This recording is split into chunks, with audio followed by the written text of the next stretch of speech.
అనగనగా ఒక ఊరిలో గౌరమ్మ అనే ముసలావిడ ఉండేది. ఆమె పండ్లు అమ్ముకుని బ్రతికేది. వచ్చిన డబ్బుతో తాను తిని రోజుకొకరికి అన్నం పెట్టేది. తన ఇంటికి ఎవరు వచ్చినా కూడా ఆకలితో పంపేది కాదు. అలా ఒకరోజు దారిన పోయే వేటగాడు ఆ ముసలవ్వ ఇంటి దగ్గర అరుగు మీద అలసిపోయి కూర్చుంటాడు. నాయనా, ఎవరు నువ్వు? బాగా అలసిపోయినట్లున్నావు. కాసేపు విశ్రాంతి తీసుకో. భోజనం చేసి తర్వాత బయలుదేరదులే. కాసేపు నిద్రించి ముసలవ్వ ఇంటి లోపలికి వెళ్తాడు. అమ్మా, అమ్మా అంటూ పిలుస్తాడు. ముసలవ్వ శివుని యొక్క పూజ చేస్తూ ఉంటుంది. కడ్డీలు వెలిగించి హారతి ఇస్తూ ఉంటుంది. వేటగాడు మనసులో ఇలా అనుకుంటాడు. ముసలవ్వ చాలా భక్తురాల్లాగా ఉంది. నాకు చాలా ఆకలిగా ఉంది. ప్రసాదం అడగాలి. బాబు, నీకు ఆకలిగా ఉందని నాకు తెలుసు. కూర్చో, పూజ ముగియగానే అన్నం పెడతాను. అవ్వా, నీకోసం వండుకున్న భోజనం నాకు పెడుతున్నావా? వద్దవ్వా, నాకు దేవుని ప్రసాదం కొంచెం పెట్టి చాలు.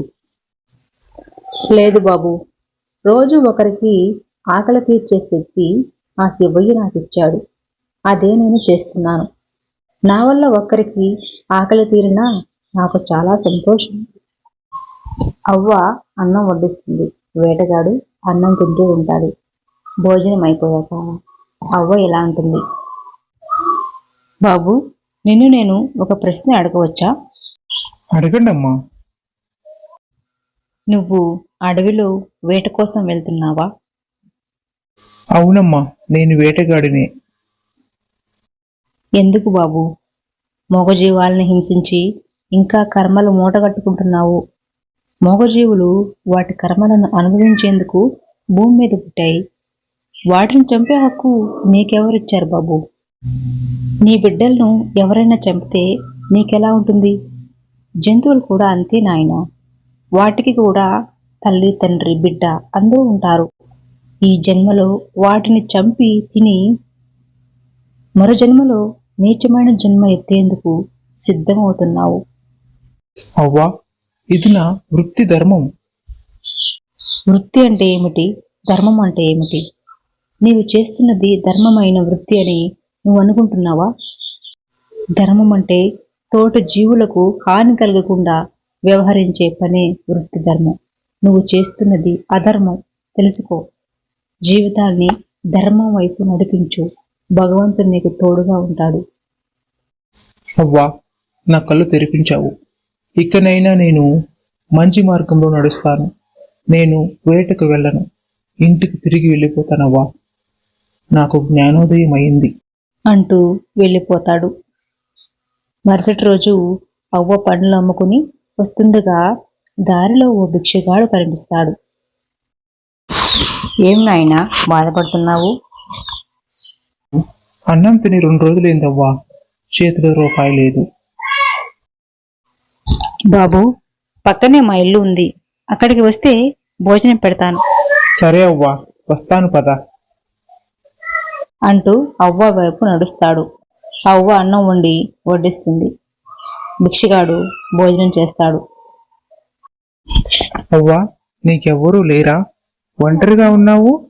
ఈ వయసులో కూడా డబ్బులు సంపాదించుకుని మరొకరికి అన్నం పెడుతున్నావు. చూడు బాబు, నాకందరూ ఉన్నారు, కానీ ఎవరికీ నేను ఇప్పుడు అవసరం లేదు. అందుకే అందరూ నన్ను వదిలేశారు. కానీ నేను బాధపడను. నాకు కూడా ఎవరు లేరవ్వా. అందుకే నేను భిక్షం ఎత్తుకుంటున్నాను.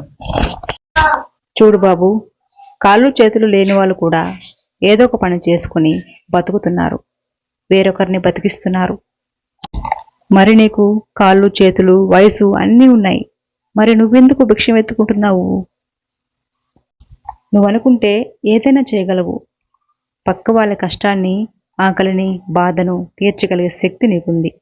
నిజమైన సంతోషం అంటే ఏంటో తెలుసా బాబు? నేను ఎవరి కోసం పని చేయాలవ్వా? నాకెవరూ లేరు. ఇదిగో ఇప్పుడే చెప్పాను. నీ చుట్టూ ఎన్నో మూగజీవులు ఆకలితో చనిపోతున్నాయి. అనాథలు ప్రాణాలు కోల్పోతున్నారు. నువ్వు తలుచుకుంటే వాళ్లకు అన్నం పెట్టగలవు. ఒకసారి సంపాదించడం మొదలుపెట్టు చూడు, తర్వాత నన్ను కలువు నాయనా, సరేనా? సరేనవ్వా, నేను కూడా నీలాగే అందరికి సహాయం చేస్తాను, కష్టపడతాను అంటూ వెళ్ళిపోతాడు. తర్వాత రోజు ఓ మునీశ్వరుడు అవ్వ ఇంటికి వస్తాడు. మాతా భిక్షాందేహి అంటాడు.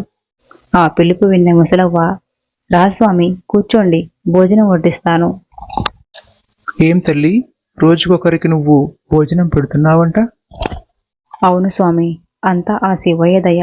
నేనే బ్రతకలేని స్థితిలో ఉన్నప్పుడు ఆ శివయ్య నాకు అన్నం పెట్టి మరొకరికి అన్నం పెట్టే స్థితిని నాకు కల్పించాడు. 10 మందికి అన్నం పెట్టేంత స్తోమత నాకు ఆ దేవుడు కల్పిస్తే బాగుండు స్వామి. ఈ వయసులో 10 మంది కన్నా ఉండే ఓపిక నీకుందా తల్లి? ప్రాణం పోసేది భగవంతుడు, నడిపించేది భగవంతుడు. మరి ఇన్ని ఇచ్చిన భగవంతుడు ఓపిక కూడా ఇస్తాడు.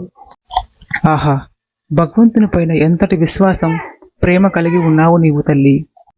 తల్లి, నీవు చేస్తున్న కార్యం సామాన్యమైంది కాదు. నీలాంటి గొప్పవాళ్ళు చాలా అరుదుగా ఉంటారు. 10 మందికి సేవ చేస్తున్నావు, చాలా సంతోషం. ఇకపై 10 మందికి అన్నం పెట్టి అన్నపూర్ణగా మిగిలిపోతావు. తదాస్తు. ఆ మునీశ్వరుడు వెంటనే ఓ వరాన్ని ముసలవ్వకు ప్రసాదిస్తాడు. మనోవంచ ఫలసిద్ధిరస్తు, అన్నదాత సుఖీభవ అని దీవిస్తాడు.